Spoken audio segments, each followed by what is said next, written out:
السلام علیکم. امید ہے کہ آپ سب لوگ خیریت سے ہوں گے. خیبر پختونخوا کے گورنر اور وزیر اعلیٰ آمنے سامنے نظر آ رہے ہیں. کچھ بیانات انہوں نے ایک دوسرے کے خلاف دیے. اس کی کیا تفصیلات ہیں وہ آپ کے ساتھ شیئر کروں گا. 12 مئی کے حوالے سے کچھ چیزیں وہ بھی آپ کے ساتھ شیئر کروں گا. 9 مئی کی جو ایک رپورٹ کا ذکر ہو رہا ہے اس رپورٹ کی کیا تفصیلات ہیں. نگران حکومت میں جو بنی تھی پاکستان تحریک انصاف کے اوپر کس قسم کے الزامات ہیں اس حوالے سے بھی کچھ تفصیلات ہیں. کچھ مزید خبریں کوشش ہوگی کہ وہ بھی آپ کے ساتھ شیئر کی جائیں. سب سے پہلی چیز جو ہے آزاد کشمیر میں ہم دیکھ رہے ہیں بہت ساری ویڈیوز آ رہی ہیں. آلدو کہ میڈیا میں اس طرح اس کی کوریج نہیں ہوئی. ویڈیوز گزشتہ کافی روز سے ہم دیکھ رہے تھے کہ اس قسم کی ویڈیوز آ رہی تھی جہاں پہ پولیس اور شہریوں میں ایک طرح سے ٹکراؤ کی صورتحال تھی. ایک دوسرے کے ساتھ تصادم ہو رہا تھا. کہیں پہ پولیس والے مار رہے تھے تو کہیں پہ شہری مار رہے تھے. بڑی افسوسناک قسم کے ہم نے صورتحال وہاں پہ دیکھی. اب گزشتہ روز وہاں پہ ایک پولیس افسر جو ہے ایک پروٹیسٹ کے دوران اس کو گولی لگی. وہ بھی بیچارہ جو ہے وہاں پہ جاں بحق ہوا. اس کے علاوہ کچھ شہریوں کے بھی زخمی ہونے کی اطلاعات ہیں. کچھ ایسی ویڈیوز بھی سامنے آئی جہاں پہ دیکھا جا سکتا ہے کہ ایک شہری جو ہے وہ بڑی اونچی کھائی سے نیچے گر رہا ہے دریا کی طرف. تو بہت سارے افسوسناک مناظر ہم نے دیکھے. وہاں پہ ہو رہا کیا ہے؟ بنیادی طور پہ مہنگا آٹا، مہنگی بجلی، اس کے خلاف، مہنگائی کے خلاف احتجاج ہو رہا ہے. اس احتجاج کو کوئی سیاسی قوت لیڈ نہیں کر رہی. ایکشن کمیٹی جو بنی ہوئی ہے اس کے جو لیڈران ہیں، جو لوگ ہیں، وہ اس کو دیکھ رہے ہیں. بنیادی طور پہ کوئی سیاسی جماعت اس کے اندر نہ عوام کو روک پا رہی ہے نہ عوام کو اس سے ڈسکریج کر پا رہی ہے. یہی ہوتا ہے کہ جب احتجاج عوام کے ہاتھ میں آ جائے تو پھر اس کو کوئی کنٹرول نہیں کر سکتا. آپ اگر دیکھیں پاکستان کے اندر جہاں پہ احتجاج ہو رہا ہے یا احتجاج کی باتیں ہوتی ہیں وہ سیاسی جماعتیں کرتی ہیں. کبھی وہ عدالت میں درخواست دیتی ہیں کہ ہمیں جلسے کی اجازت ملے، انتظامیہ جلسے کی اجازت نہیں دیتی. تو یہ بہت ضروری ہے کہ جو پولیٹیکل ایکٹیویٹی ہے، جو سیاسی ایکٹیویٹی ہے وہ جاری رہے. اگر چیزیں سیاسی قیادت کے ہاتھ سے نکل جائیں اور عوام اپنے ہاتھ میں چیزیں لے لے تو پھر وہ اس قسم کی صورتحال ہو جاتی ہے جس قسم کی صورتحال ہم نے آزاد کشمیر کے اندر دیکھی. اچھا، اب ایسی خبر بھی آ رہی ہے کہ جناب کسی قسم کا کوئی ایگریمنٹ ریچ ہو گیا ہے کہ ان کو آٹے کے اوپر سبسڈی ملے گی، ان کو بجلی جو ہے اس کے اوپر سبسڈی ملے گی. اس قسم کی باتیں کی جا رہی ہیں. یہ خبر آ رہی ہے سامنے، اس وقت نیوز کی یہ خبر ہے سامنے، آپ دیکھ سکتے ہیں. کیا ایسا ہو پائے گا؟ کیونکہ آئی ایم ایف جو ہے وہ بھی بہت سارے معاملات کو اس وقت دیکھ رہا ہے. آئی ایم ایف نہیں چاہتا کہ کسی بھی چیز کے اوپر سبسڈی ملے اور آئی ایم ایف سے ہم نے ایک نئے معاہدے میں بھی جانا ہے. اور آئی ایم ایف کی جو رپورٹ ہے اس میں بہت ساری ایسی شرائط رکھی گئی ہیں یا ایسی چیزوں کی جانب اشارہ کیا گیا ہے کہ جس سے لگتا ہے کہ کچھ چیزوں کے اوپر آئی ایم ایف جو ہے وہ مطمئن نہیں ہے. اور ان کا وفد بھی غالباً آنا ہے پاکستان میں اور وہ جو وفد آئے گا وہ مزید پاکستان کے اوپر پریشر ڈالے گا کہ جناب یہ نہیں ہو سکتا، وہ نہیں ہو سکتا، یہ نہیں ہو سکتا. اور آج ہی ایک اور خبر آ رہی ہے اور وہ خبر ہم نیوز رپورٹ کر رہا تھا کہ جو پنجاب حکومت آئندہ گندم نہیں خریدے گی اور اس کی جو خرید کے گندم کو سٹور کیا جاتا ہے اس کے جو اخراجات ہوتے ہیں وہ بھی کم ہوں گے اور اس سے بھی وہ جو آئی ایم ایف کہتا ہے حکومتی اخراجات وغیرہ کم ہوں اس کی جانب جو ہے مدد ملے گی. یہ سامنے آپ خبر دیکھ سکتے ہیں کہ پنجاب حکومت آئندہ سے گندم نہیں خریدے گی.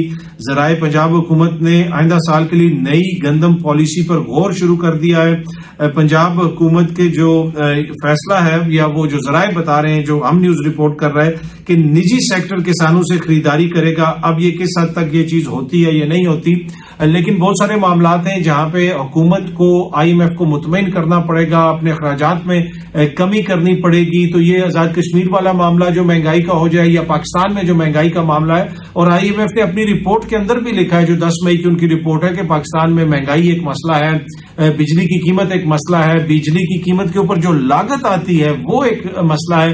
اب یہ بجلی کی قیمت کیوں بڑی، کس نے یہاں پہ اس طرح بجلی پیدا کی، کس نے وہ معاہدے کیے، اس تاریخ میں مجھے جانے کی ضرورت نہیں ہے. کس کی یہاں پہ حکومتیں تھیں، کس نے وہ آئی پی پیز والا معاملہ ہو جائے، دیگر سارے معاملات ہو جائیں، وہ سب ہمارے سامنے ہے کہ کس حکومت کا، چاہے وہ 90s میں تھا یا بعد میں تھا، کس کا کردار تھا. اب تو جو ایک بات ہوئی ہے وہ بہت سارے لوگوں کو شاید نہیں پتا. بہت ساری جو یہ بجلی کی پیداوار کرنے والی جو آئی پی پیز ہیں ان کے ساتھ کچھ چیزیں ری نیگوشیٹ ہوئی تھیں. یہ پہلے ڈالر انڈیکس تھی، مطلب کہ ڈالر کی قیمت کے ساتھ بجلی کی پیداوار جو ہے اس کی قیمت ہوتی تھی. مثال کے طور پہ اگر ڈالر اوپر جائے گا تو وہ جناب ہم نے جو ان کو پیسے دینے وہ بھی اس کے ساتھ تھے. ہم ڈالر میں ایک طرح سے پیمنٹ کرتے تھے اور بہت ساری آئی پی پیز کو عمران خان صاحب کے دور میں اس وقت ان کو بلا کے ان کے مالکان کو ان سے ری نیگوشیٹ کیا گیا اور ڈالر کو جو ہے 140 پہ فکس کر دیا گیا، 140 روپے پہ، کہ جناب اوپر جائے یا نیچے جائے 140 والا ریٹ ہوگا. اگر وہ معاہدے نہ ہوتے عمران خان صاحب کے دور میں تو اس وقت آپ دیکھتے کہ بجلی کی قیمت کدھر سے کدھر پہنچ چکی ہوتی. لیکن ابھی بھی کچھ ایسی کمپنیاں ہیں جو بجلی پیدا کر رہی ہیں جن کو ابھی بھی ڈالر کے اندر, یعنی وہ ڈالر انڈیکس ہیں, ان کو ڈالر کے ساتھ جو ہے وہ پیمنٹ کی جاتی ہے, اور اس کے ساتھ ساتھ اس میں جو فرنس آئل وغیرہ جو استعمال کرتے ہیں وہاں پہ بھی کوئی ایکسیسو پیمنٹس کا مسئلہ ہے, اور بہت سارے دیگر مسائل بھی ہیں. لیکن مسئلہ اس سے بھی برا ہو جاتا اگر عمران خان کے دور میں وہ معاہدے جو ہے ری نیگوشیٹ نہ ہوتے. ابھی بھی ضرورت اس امر کی ہے کہ ان معاہدوں کو ری نیگوشیٹ کیا جائے, جس قسم کے ہم نے معاہدے کیے ہوئے ہیں ان کو دیکھا جائے, ان سے نکلا جائے. ادروائز جو ہے بجلی کی کاسٹ اتنی زیادہ ہو جائے گی.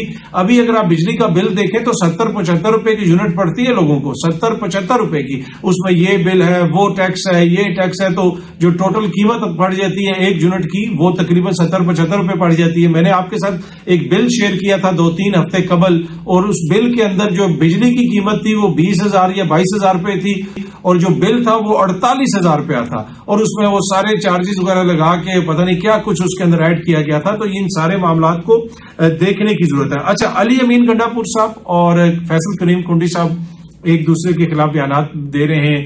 علی امین صاحب نے کچھ کہا, فیصل صاحب نے کچھ کہا. ان کی آپ کو پتا ہے کہ یہ دونوں ڈی آئی خان سے ہیں, اور مولانا صاحب بھی ڈی آئی خان سے ہیں, دونوں وہاں سے الیکشن لڑتے ہیں, مولانا بھی وہاں سے الیکشن لڑتے ہیں. تو علی امین صاحب جو ہے وہ لوکل سیاست کو بھی دیکھ رہے ہیں, فیصل کریم کنڈی صاحب بھی لوکل سیاست کو دیکھ رہے ہیں. ویسے اگر مقابلے کے طور پہ دیکھا جائے تو آپ 2018 کے جو الیکشنز ہیں اس میں علی امین گنڈا پور صاحب کو 80,000 ووٹ پڑا تھا. جی ہاں جی, علی امین کو 80,000 ووٹ پڑا تھا, اور مولانا فضل الرحمان صاحب کو 45,000 ووٹ پڑا تھا, اور فیصل کریم کنڈی صاحب کو 20,000 ووٹ پڑا تھا. اسی طرح اگر آپ 2024 کے انتخابات کو دیکھیں جو قومی اسمبلی کی سیٹ تھی اس میں علی امین آزاد تھے, پر ان کو 92,000 سے زیادہ ووٹ پڑا تھا. علی امین کے ووٹ 92,000 سے زیادہ تھے, اور فیصل کریم کنڈی صاحب کے 35,000 ووٹ تھے, مطلب ڈبل سے بھی زیادہ. علی امین کا جو وہاں پہ سیاسی سپورٹ ہے وہ بہت زیادہ ہے. علی امین صاحب کو لوگ پسند بھی کرتے ہیں. پھر خان صاحب کا ووٹ بھی تھا, ان کی جماعت کا ووٹ تھا, اور اسی طرح مولانا فضل الرحمان صاحب کو تقریباً 60,000 ووٹ پڑا تھا. تو مولانا سے بھی 30,000 ووٹ زیادہ تھا علی امین کا, اور فیصل کریم کنڈی صاحب سے تو تقریباً 50,000 سے زیادہ, 60,000 ووٹ زیادہ تھا علی امین کا.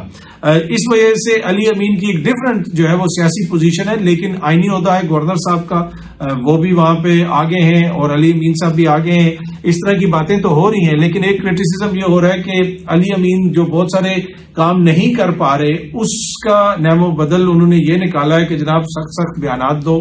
اس لیے کہ خان صاحب نے ان کو کہا تھا کہ جناب یہ کام کریں. 9 مئی کے جو مقدمات ہیں جو لوگوں کے خلاف مبینہ طور پہ جعلی مقدمات ہیں جو پاکستان تحریک انصاف کہتی ہے, وہ کتنے ابھی FIRs ختم کی ہیں علی امین نے خیبر پختونخوا میں, وہ ہمارے سامنے ہے. کچھ دیگر چیزوں کے اوپر بھی ان پہ کرٹیسزم ہوتا ہے.